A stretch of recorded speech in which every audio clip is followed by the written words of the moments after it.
Hello, Webby Diggers here. Welcome back to TerraChunks. It's been a little while, and the reason is I've been working on another big build for Terra, and it's taken a fair bit of time. So without further ado, let's show you what I've been up to. So I've purposely hidden it for the big reveal, but if we walk through there, you can see a little bit of the build just poking through the two buildings. I did show it in the last building, the plans for it, but it was rather a bit of a stick frame for the build. And yeah, this is it. In fact, I just noticed a big gap there. There's still a fair bit to do. I need to put some windows on each level, but this is my the largest build to date on the island. And as you can see, it really is an imposing build. And it does kind of match my wireframe model that I editing Webby here, and I just realised I've got a bit of a time lapse, not a full time lapse because that would just take days to watch, but some of the different stages through the build, and I hope you enjoy that. And here it is now.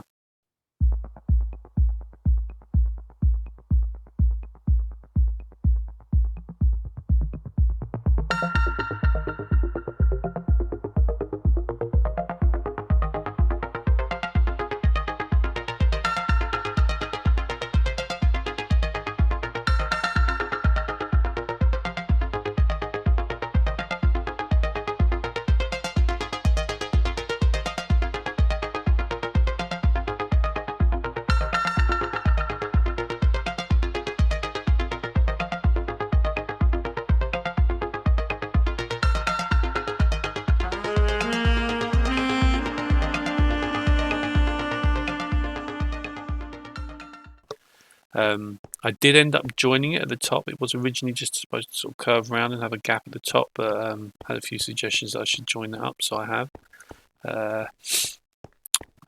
Getting the resources was a real pain. I actually designed this in creative, and I didn't realise the blocks that I was picking are how difficult they are to get. So I picked smooth quartz, and that's a real pain to get. You got to trade for it. You've got to cut it.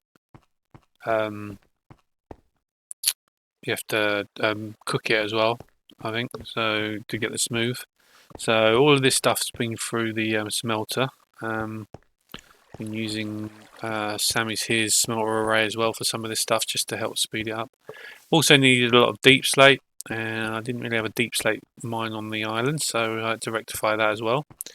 And when I finished it, it was I found it was quite badly lit. So I've added these little columns of frog lights and acacia trapdoors. I think they look quite nice. One other feature that I've added to this build is this tower of redstone lamps, which just takes a pulse up to the top. This goes all the way up to the top over. It doesn't quite join with the other side, it just stops halfway up the top ramp. But I think that looks quite cool. You can change the duration of the pulses. It's on a hopper clock. I can also just make it go up and then stop. I could make it on a daylight sensor, but I think this actually works quite well, having a pulse go up every so often. I think that was very cool. As I said, the interior is not anywhere near done yet. I'm going to have to put some floors into this place, but that's the plan eventually. But this side I've started, and as I said, I needed a lot of deep slate for this. So what I've done is actually create a deep slate mine, and this goes all the way down. And I've been digging out down here to get the stuff. Obviously, I had to dig this out as well. I am planning to make this the length, as you can see, the length of this entire leg of the build here, so you should better fall all the way down. If I put floors in, it's going to take up a little bit of the tower space, so I'm going to have to do something about that, and I'm not 100% sure yet. But I do want to put some sort of I don't want it just to be an empty building. I want it to have something there. And the other idea is obviously that's a big tower. It's got a big loop in it, so we should be able to loop round and come back down this side. So I'm going to work towards doing that. Not sure what that's going to look like, and as I say, I don't want to use all of the building space up for this, but it does make quite an interesting little route to fly. It also takes a hell of a lot of rockets, as you can see. This is no small build. I've got some lighting inside, and this is the ton of observers I had to make to get the pulsing light to go around. And then we have the top of the tower, and just fly back down again. Be careful not to die in it, but this should eventually go back down to the to bedrock as well. That is the general idea.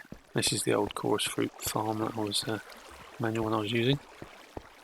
I did have to take down. There was an automated chorus fruit farm in here, which was AFKable, but I did have to take it down. I got most of the stuff I need, and you can get pretty much the same from a normal farm. So I did take it down. But that is the interior of these, and also a nice feature I think is on each of the levels that we've got a bridge that's going across. So we've got 3 bridges, repeated ones, and then we've got the final bridge there. And now we've got the top joined. We actually have another bridge higher up. But now we're in the dark. We should be able to see the pulses go all the way up to the roof. As I said, they do stop there. I could continue on, but I think that's quite cool anyway. It sort of makes the building look powered by these pulses. And for some reason this side's off.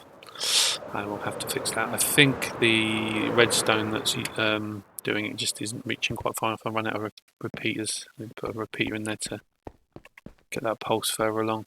Yeah, there's no pulse coming through. So I need to increase the pulse on that. But yeah, that is way out here. Over up. There it is. Yeah, and there's the hopper clock I've used, which isn't the usual one I build, which is Etho's hopper clock. This one is actually a silent hopper clock, which works really well, and doesn't make too much noise. Etho's hopper clock's quite noisy, so I've been using that in a few places now. But yeah, that's the build. Yeah, I think it looks quite impressive. I just want to add more builds around this. This will probably be the highest one. It's nearly at build limit. It's I think it's 260, so probably another 60 blocks I could go up. I'm not sure I need to on this. I may go up on another build, but yeah. So that's it. Yeah, and that's Dill's shop. He said I can decorate the interior of that, so that's another thing to do on my list. I've got to build under the bridge yet for the PvP arena. That needs finishing off. Just need to put something under the bridge there. And also my son Joseph has said I can build something on top of his build he started. He's not been on the server much, but he said I could build something on top of this. So I'm thinking I'm going to put, after talking with him, I think I'm going to put a Tony Stark type tower, Avengers tower, on top of this one. So that should be quite cool in the area too. But yeah, that's what I've been up to, and that is what's taken me all this time. Well, I hope you're enjoying the content, and if you do, leave a like and subscribe, and obviously put anything in the comments of any suggestions you'd like me to build next. They're all welcome, and thanks very much for watching. See you again soon.